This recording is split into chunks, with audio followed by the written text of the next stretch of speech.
Michael Jackson. The king was never dethroned. They are saying the king of pop just got dethroned. This year, a rapper named Drake passed Michael Jackson's record on the Billboard charts. More #1 songs than the king himself. And the headlines could not wait to say it. The crown has a new owner. I am here to tell you they are wrong. A record got broken. The crown never moved 1 inch. And before this is over, I am going to show you the one thing Michael did that no chart, no stream, and no rapper can ever touch. The proof that the king is still sitting exactly where he always sat. Stay with me, because this one is for the people who were there. Here is the first thing you have to understand. A record is a number. A reign is a feeling. Anybody, in the right year, with the right machine behind them, can pass a number. Nobody has ever passed the feeling. And to understand the feeling, you have to go back to one single night. A night a lot of you watched live in your own living room. It was the spring of 1983. Motown was turning 25 years old, and they put the whole celebration on television. Your family was probably watching. Nearly 50 million people were. Michael walked out in a black sequin jacket and one white glove. He started singing Billie Jean. And then, for about 4 seconds, he did something nobody had ever seen a human body do. He glided backwards, facing forward and traveling back at the same time. The moonwalk.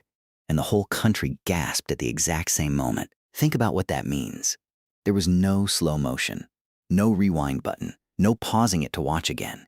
You either saw it live or you spent the next morning listening to everybody else try to describe it. That is not a hit song. That is a single instant burned into an entire generation, all at once. That is the feeling. And it is the one thing a number can never touch. Now, before anyone says this is just nostalgia talking, let us look at the cold numbers. Because the numbers are almost unbelievable too. The album was called Thriller. It came out in 1982.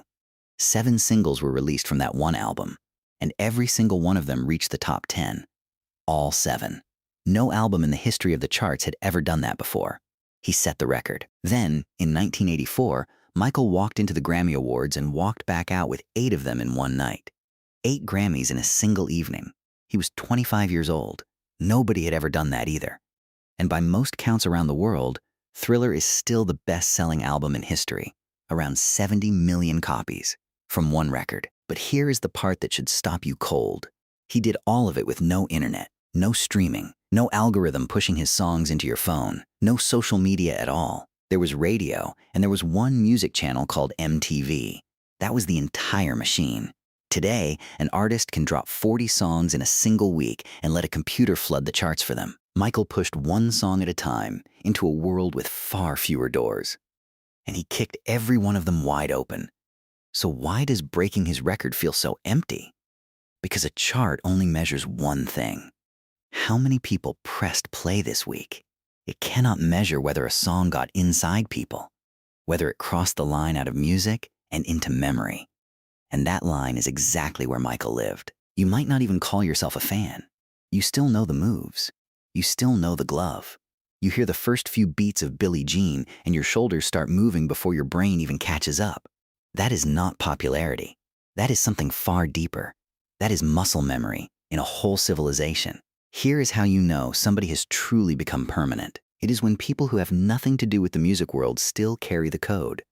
A child who was born long after Michael was gone can do one clumsy little moonwalk at a birthday party, and every grown adult in the room knows instantly who that child is pretending to be, before the feet even move right. Put on one white glove. The room knows. Rise up onto the tips of your toes, frozen the way he did. The room knows. That is bigger than this country. It is bigger than the English language. A lyric has to be translated. A move does not. Somebody on the far side of the world who does not speak one word of English can still do the lean from Smooth Criminal. It needs no passport. How many human beings in all of history can you say that about? You can count them on one hand, and Michael is the first finger you hold up. And then there is the strangest proof of all. Michael passed away back in 2009, more than 15 years ago now, and his music still refuses to sit still. The song Thriller climbs back into the top 10 of the Billboard charts almost every single Halloween, decades after he recorded it. A man who is gone, putting a song back near the top of a chart that is supposed to belong to whoever is brand new this week. Teenagers who were not even born when he died keep discovering those old songs and falling in love with them the exact same way you did. His music does not just age, it reactivates, like a motion sensor in a dark, empty hallway. You are sure the building is empty. Then somebody takes one step and every light snaps on at once. So here is the one thing I promised you at the very start, the thing no chart can ever measure. A number can be passed. We just watched it happen this year. But meaning cannot be passed. Meaning has to be handed down. It has to be inherited by strangers who never met the man, who were never asked to care, and who carry him anyway.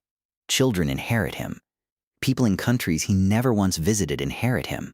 One generation after another plugs into his music without ever asking who owns it. A new artist can sit on top of a chart for a single week. Michael Jackson is part of the wiring. That is the difference between breaking a record and being one. A record was broken this year. The king is still on his throne. He always was. Because you cannot dethrone a feeling, and you cannot break a moonwalk. So now I want to hear from the people who were actually there. Where were you the very first time you saw Michael moonwalk? What room were you standing in? What year was it? Who was sitting right beside you? Tell me down in the comments, because those memories deserve to be written down somewhere. And if you want more stories told the way they actually happened by somebody who respects the people who lived through them, then subscribe and stay with me. The next one is already on its way. And believe me, the king has a few more crowns the headlines forgot to count.